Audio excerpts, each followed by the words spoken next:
Hello, good morning, and good afternoon, and good evening.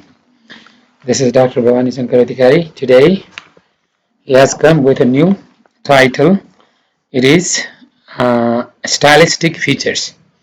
It is in BBS first year, and it is important for students for their exam, and it teaches what stylistic feature exactly is.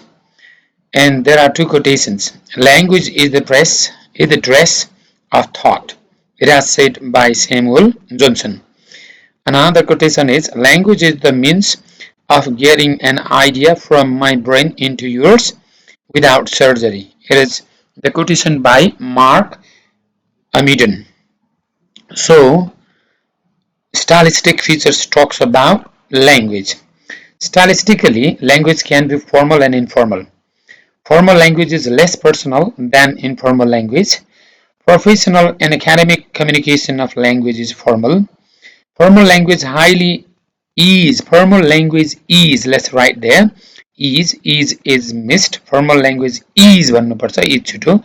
Formal language is highly sensitive to rules of grammar and sentence structures.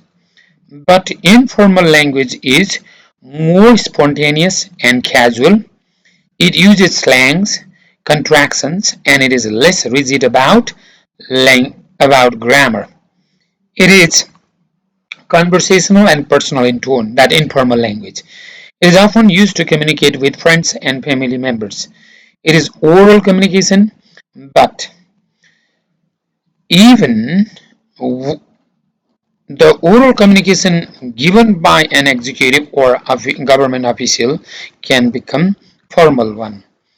For the features of formal language are listed below.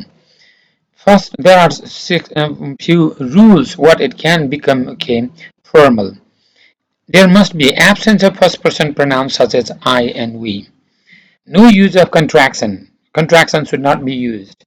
No colloquial or slang language and cliches should be there in formal language. Precise selection of words must be there in the formal language. Longer and more complex sentences are required to write. Strict adherence to rules of grammar. Without the key rules of exact correct grammar, formal language cannot be formal. Greater use of the passive voice. These are some of the terms, features that are useful for formal language to write.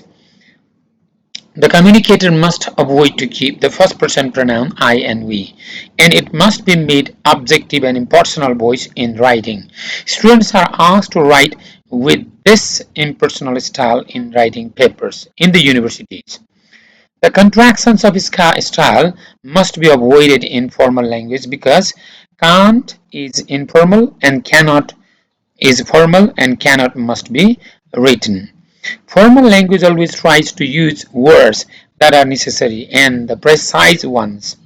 It prefers simple and shorter words to complex and longer words. It avoids using scientific words and jargons. Informal communication may use fragments and it may have short sentences, but formal language uses the language only.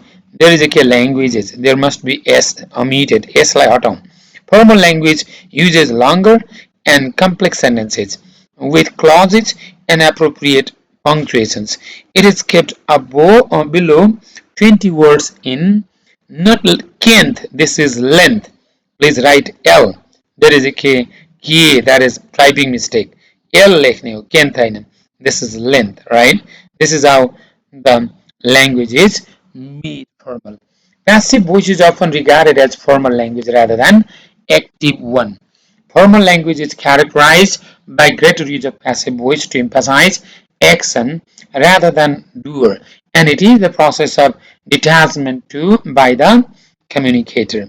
This is how the language can be used both formal and informal. Stylistic features means using language formal, right? And written language is formal. Academic language is formal. And official language is formal. And formal language does not use personal pronoun, first person pronoun like you, I, and we. And formal language is not written in contracted form. It must be in full form. Formal language should not use colloquial language, colloquial words, slangs, and cliches. Formal language must be precise in words selections. Formal language must be in grammatically strict and correct one, and it must use greater use of passive voice instead of active voice. These are some of the steps of using formal language instead of, let's see, what we call informal language. Yes, this is how the language is used for formal and informal one. And formal language is quite essential to be in the practical use.